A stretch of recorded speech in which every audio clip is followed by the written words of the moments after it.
Hello विद्यार्थियों, मेरे YouTube channel education highway पर आप सभी का स्वागत है। आज हम लोग जो रचना पढ़ने जा रहे हैं उस पाठ का नाम है a girl with a basket, written by William C Douglas. Before reading this lesson we should know about the lesson something important things.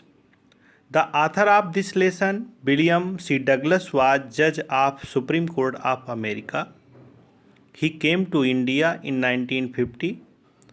At that time, India was facing the refugee problem.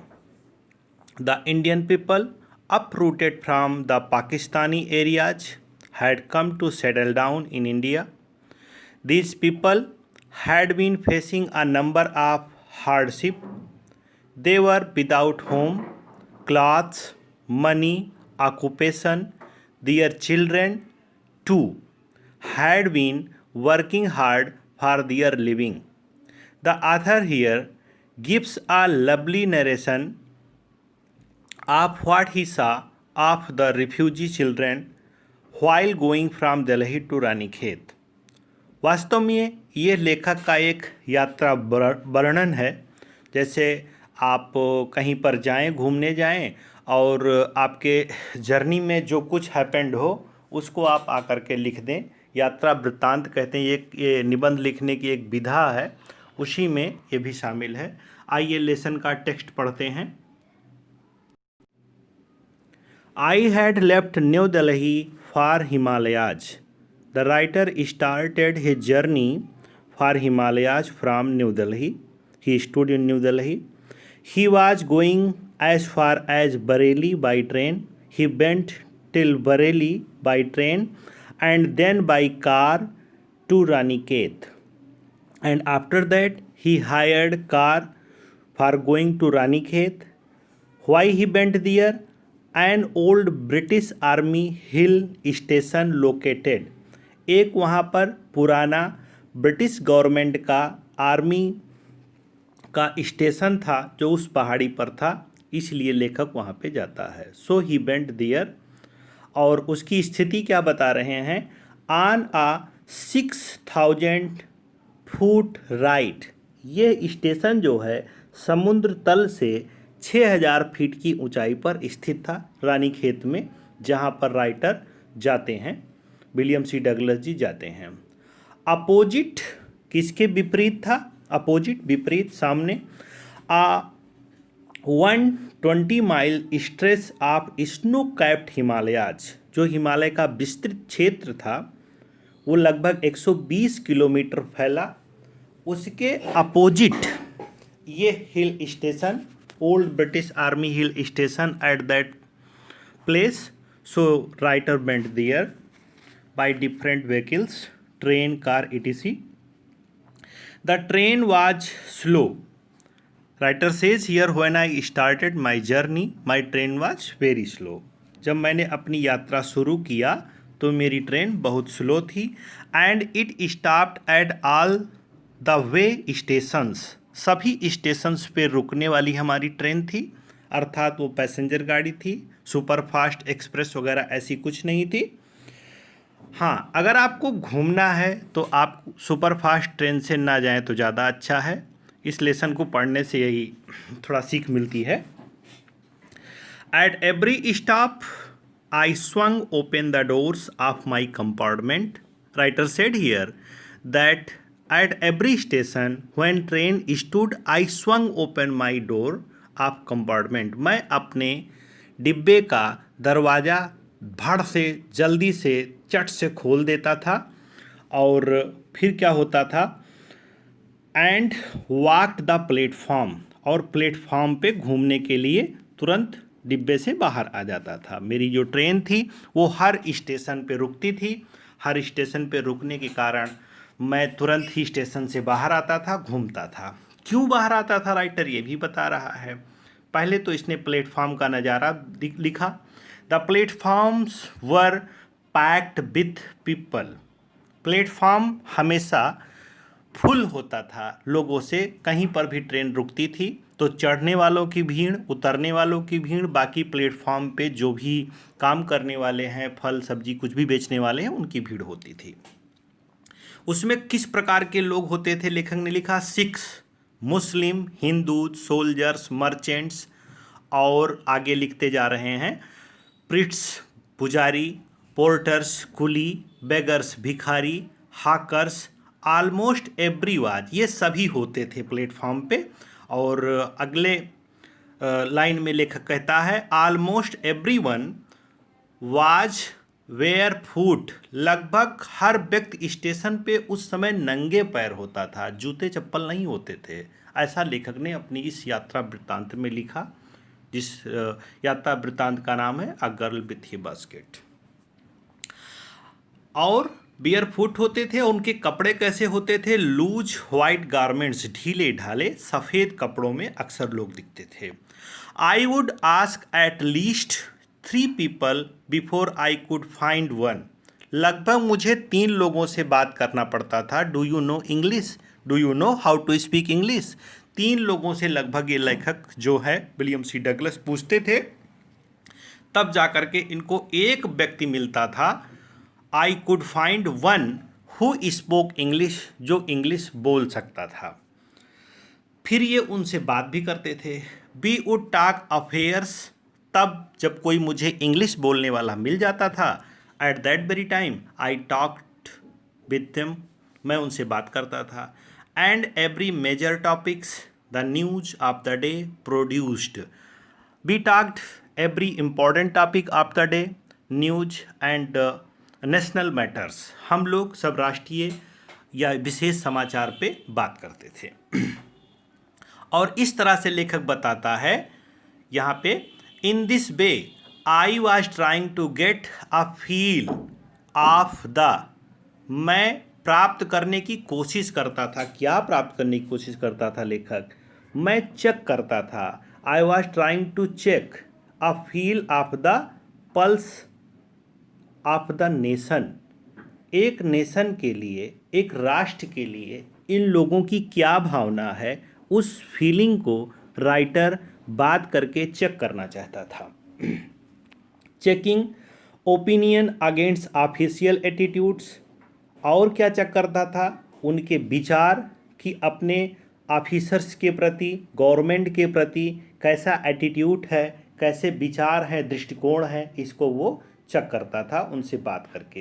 Every stations, at every stations William C Douglas talked to the people, wanted to get the views of the people about their nation, for their nation and governments। अब ये यात्रा का वर्णन करते हुए उस रास्ते का वर्णन करते हैं जिस रास्ते से होके इनकी ट्रेन जा रही थी। द रूट, यहाँ पर देखिएगा हर कठिन शब्द के लिए मैंने हिंदी भी लिख दिया है। The route lay through one of the richest of India's agriculture areas, जो रास्ता हमारा था, जिस रास्ते से होके मैं जा रहा था, वो भारत देश के सबसे उपजाऊ और कृषि प्रधान क्षेत्र से होके जा रहा था। My route was so fertile and the richest area of India agriculture. आगे देखते हैं। This was the plain of upper Ganga river, ये जो मैदान था ये अपर गंगा रिवर का एक प्लेन मैदान था, अर्थात खूब विस्तृत प्लेन मैदान था ऊपरी गंगा का। 1000 फीट एबव, लगभग 1000 समुद्र तल से इसकी ऊंचाई थी गंगा के इस मैदान की। ठीक है, और क्या लिखता है लेखक? अ लेवल, सी लेवल, समुद्र तल से लगभग इस उपजाऊ मैदान की ऊंचाई थी जहाँ से होके मेरी यात्रा शुरू हुई, जा रही थी। बट ट्रॉपिकल, लेकिन उष्णकटिबंधीय था, गर्मी भी बहुत होती थी इस क्षेत्र में और बारिश भी होती है। गंगा का जो क्षेत्र है, तराई क्षेत्र है, जो मैदानी क्षेत्र है, उसमें गर्मी भी खूब होती है और बारिश भी खूब होती है। उसी के अकॉर्डिंग यहाँ पर वृक्ष और फसलें होते हैं। The Ganga was brown silt, Ganga भूरी मटमैली silt, swollen with flood waters, Ganga के द्वारा बाढ़ में बह के आई हुई मिट्टी से, सिल्ट से ये मैदान बना हुआ था और जिस पर होकर के गंगा बरसात में बहती है, नदी बहती है, खूब बाढ़ सी हो जाती है। Overflow in inundating thousands of acres of rice, ये गंगा का मैदान जो है जहाँ से होकर इनकी ट्रेन गुजर रही थी, उस मैदान में कैसे मिट्टी आई, कैसे मैदान बना, इसको बताया कि बाढ़ सैलाब से बना और पल्लवित होते हुए ये एक क्षेत्र बन गया। कैसा क्षेत्र बन गया? धान की खेती का थाउजेंड्स एकर्स ऑफ राइस, हजारों एकड़ खेत तैयार हुए इस कारण से, और उसमें धान उगाया जाता है। ऐसे रास्ते से इनका रास्ता था। फिर द नॉर्थ वर जंगल, और गंगा के उत्तरी साइड में क्या था? जंगल। Great expanses of grass higher than a man's head, बड़ी बड़ी घास का जंगल उसके उत्तरी दिशा में, और वो उसमें बड़ी बड़ी घास जो मनुष्य के सर के भी ऊपर, अर्थात 5 फीट 6 फीट लंबी घास उस जंगल में। And unbroken except for an occasional, बिल्कुल लगातार जंगल ही जंगल इनके रास्ते में, निरंतर लगातार, ठीक है, छिटपुट यदा कदा, जहाँ कहीं भी कह सकते हैं अकेजनल क्लम्ब ऑफ द ट्रीज, कहीं कहीं उस मैदान में पेड़ भी दिख जाते थे। किसके पेड़? घास का जंगल और उसमें फिर पेड़। द होम ऑफ टाइगर्स, उसके अंदर पेड़, और पेड़ में क्या, उस जंगल में कौन रहते थे? टाइगर्स, एलिफेंट्स, पैथन्स एंड कोबराज, ये जंगल इन जानवरों का घर था। उस बड़ी बड़ी घास में, पेड़ में रहने वाले इन जानवरों का घर था, जो कभी कभार दिख भी जाते थे यात्रा करते समय, ठीक है। और फिर देखते हैं यहाँ से, everywhere else there was flat land running to the horizon, प्रत्येक जगह विस्तृत मैदान दिखाई देता था, और वहाँ तक विस्तृत दिखाई देता था जहाँ तक हमारी नज़र जाती थी, क्षितिज तक दिखाई देता था। क्षितिज क्या होता है? वह स्थान जहाँ पर आसमान पृथ्वी को छूता हुआ दिखाई दे, उसको क्षितिज कहते हैं। तो इतना विस्तृत ये गंगा का मैदान था, लेखक कहता है कि वो क्षितिज तक विस्तृत दिखाई देता था, ऐसा लगता था जहाँ पर आसमान धरती को छू रहा है तहाँ तक है। और क्या इन्होंने देखा रास्ते में? But dotted here and there by the sacred banyan tree by rows of pakar trees, यहाँ वहाँ कहीं कहीं पर बिखरे हुए पवित्र बरगद के पेड़ या पकड़िया, पाकर के पेड़ भी दिख जाते थे, जो लाइन से लगाए गए थे। और ये क्या होते थे? कैसे थे? शेप्ड लाइक एल्म्स, एम्स वृक्ष की तरह इनका आकार होता है। एम्स ये विदेशी वृक्ष है, इंडिया में नहीं होता है, जो बरगद या पकड़िए की तरह होता है। Shaped like elms and having thick twisted, भीचे हुए, लपटे हुए, ट्विस्टेड, खूब लपटे हुए, उसमें क्या लपटी हुई थी? ट्रंक्स, बड़े बड़े वृक्ष बरगद के, पकड़िया के, और जिसमें लताएं खूब लिपटी हुई, खूब चिपकी हुई, ऐसे पेड़ इनको दिख जाते थे। अब लेखक यहाँ पर उस समय मौसम कैसा था, हवा कैसी थी, उसको बताता है। हॉट ह्यूमिड, गरम और नम हवा, गरम और नम हवा अर्थात आर्द्रता को, ह्यूमिडिटी को लिए हुए। Air was moving from the south west, दक्षिण पश्चिम से बहती हुई गर्म ह्यूमिडिटी वाली हवा आ रही थी। और क्या इन्होंने देखा? मंकीज सम ऑफ देम, फिर क्या देखा कि मंकी, और उसमें से कुछ मादा मंकी, बंदरिया, बंदर और बंदरिया, with babies climbing to them, अपने बच्चों को चिपकाए हुए, विथ बेबीज, क्लिंगिंग, चिपकाए हुए, क्लिंगिंग, क्लाइंबिंग गलत हो गया था, to them, and riding underneath, कहाँ पे चिपकाए हुए? अपने पेट के नीचे चिपकाए हुए। आपने देखा होगा बंदरिया अपने बच्चों को पेट के नीचे चिपका लेती है फिर चलती है। तो लेखक कहता है कि हमने देखा कि बहुत सारे बंदर बंदरिया और अपने बच्चों को पेट के नीचे चिपकाए हुए स्वंग आप झूल झूल कर trees eight the station looking for food. Station पर इधर उधर पेड़ों पर झूल रहे थे और खाने की तलाश कर रहे थे, खाने की खोज कर रहे थे। फिर गाँव का वर्णन करता है लेखक। यात्रा में जो गांव मिले, villages we passed had walls made of mud mixed with water. जिन गांवों से हम गुजरे, जिन गांवों से होकर के हमारी ट्रेन जा रही थी, जो गांव रास्ते में पड़ रहे थे, उनकी दीवारें बनी हुई थी। किससे बनी हुई थी? Mud with water and cow dung, गाय के गोबर, मिट्टी और पानी से सान करके एक मिट्टी जो बनाई जाती है दीवार बनाने के लिए, मिट्टी को पानी, घास, गाय का गोबर, भूसा डाल के सान के बनाई जाती है, तो वो मिट्टी मजबूत होती है। तो लेखक कहता है उसी मिट्टी से बने हुए गांव की दीवारें मुझे रास्ते में दिख रही थी। मजबूत हो जाती है अगर इस तरह से कच्ची मिट्टी का घर बनाया जाता है, तो वो बरसात में गलता कम है, अर्थात पानी पड़ने पे गिरने के चांस कम होते हैं, थोड़ा मजबूत हो जाता है। दियर पिक्ड रूट्स, और घरों को कैसे देखा लेखक ने कि उस पे लताएं लसी हुई हैं। वर थैस्ट बंडल्स, अच्छा उनके जो घर थे वो बंडल से बनाए गए थे, अर्थात फूस घर थे, घास के बंडल से बनाए गए थे। गट्ठा बांध बांध करके जैसे घास से घर बनाया जाता है, धान की पुआल से, गन्ने के पत्ती से, या बड़ी बड़ी घास से, कुश है, राड़ा है, जो भी जंगली घास होती है उससे बनाया जाता है। तो वही लेखक ने बताया। और किस पर बनाए थे? मिट्टी की दीवार, घास का छत, और वो घास का छत किस पे रुका हुआ था? बम्बू, बांस पे रुका हुआ था, बम्बू पे बंधा हुआ था। पोल्स, बम्बू के ही खंभे, बम्बू का ही एंगल, सारी चीज़ें बम्बू का, बांस का।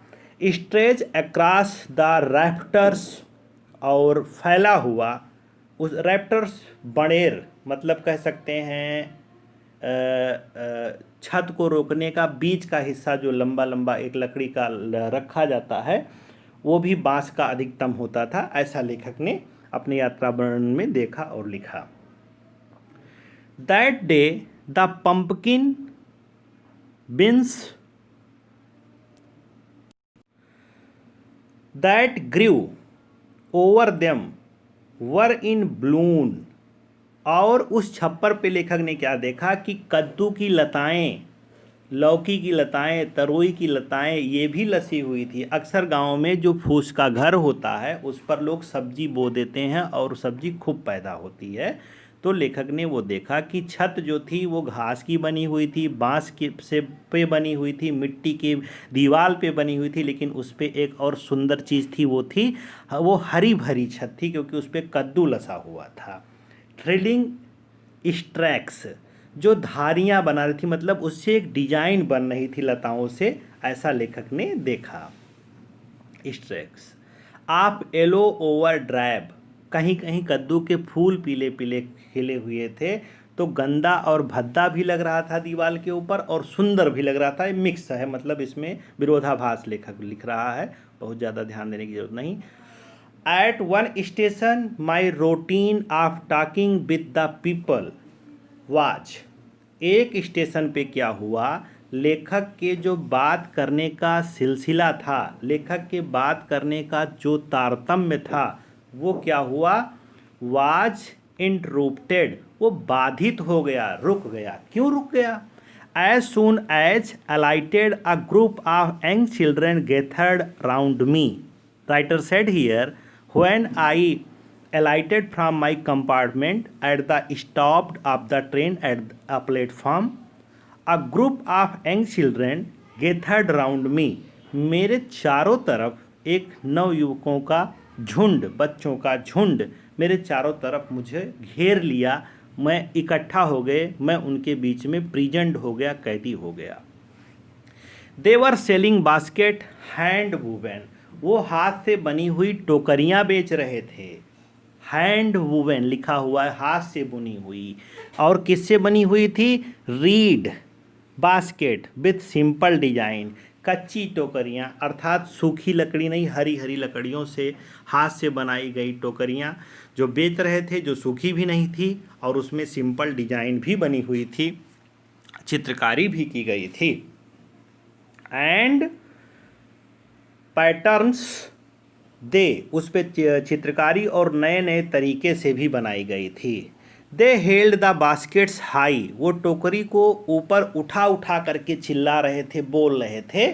Shouting words I did not know but conveying, वो जो चिल्ला रहे थे टोकरी ले लो या जो भी, वो लेखक कहता है कि मेरी समझ में नहीं आ रहा था कि वो कह क्या रहे हैं, पर उसका मतलब मैं ज़रूर समझ रहा था कि ये कह रहे हैं टोकरी ले लो, टोकरी ये बेच रहे हैं, ऐसा उसको समझ व्यक्त करते हुए उसको समझ में आ गया।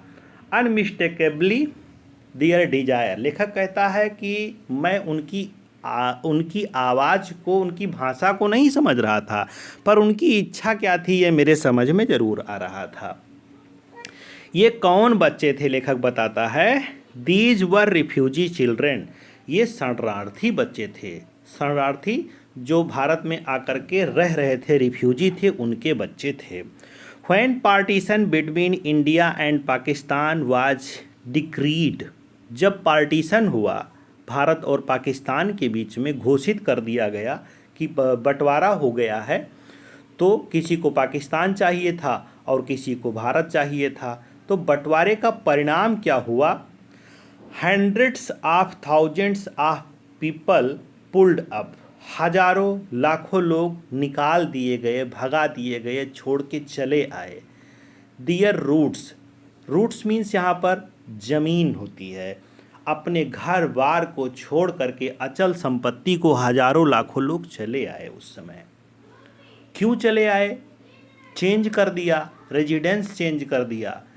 एक जगह लेखक फिर लिखता है 9 million people left Pakistan eight that very time, उस समय बंटवारे से के कारण 9 मिलियन लोगों ने पाकिस्तान छोड़ दिया और भारत आ गए। ड्राइबन, क्यों भारत आ गए, उसकी वजह क्या थी?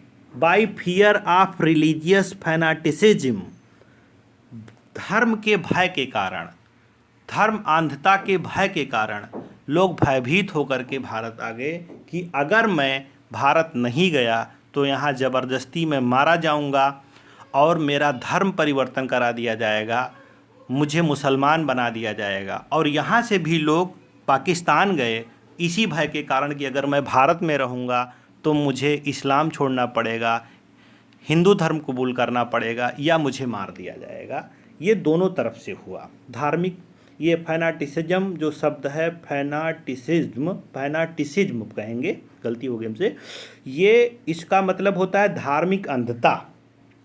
दे were poor people to start with in, ये जब इन्होंने अपनी यात्रा शुरू की तो ये गरीब थे बंटवारे के समय।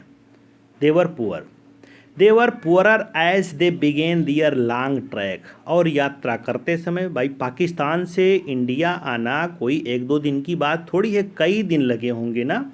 तो रास्ते में ये जैसे जैसे इनकी यात्रा शुरू हुई और ख़त्म होते गई, लेकिन ये रास्ते में गरीब होते गए, क्योंकि जब वहाँ से चले तो बहुत ज़्यादा सामान लेके नहीं निकल पाए।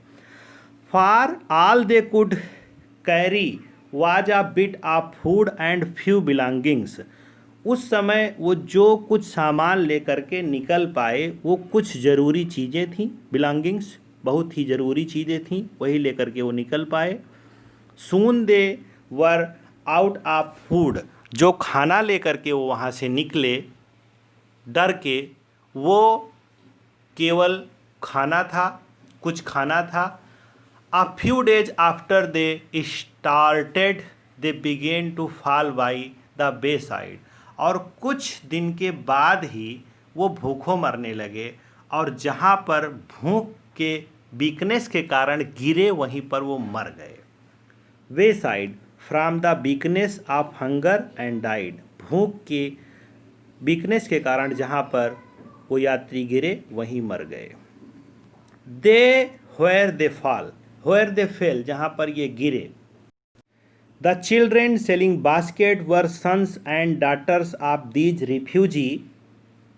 जो बच्चे टोकरियाँ बेच रहे थे स्टेशन पर, wanted to sell their baskets to me at the station gathering around me, they were the sons and daughters of these refugee.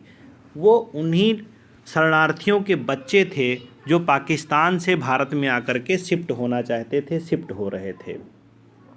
They are their parents or relatives had gathered in the cities. वह उनके parents या उनके relatives शहर में आकर के इकट्ठा हुए थे। सेटिंग अप स्टॉल्स, दुकान लगा करके जीविका कमाना चाहते थे। मैन्युफैक्चरिंग, उत्पाद करते थे। सिंपल आर्टिकल्स, साधारण वस्तुओं का उत्पाद करते थे।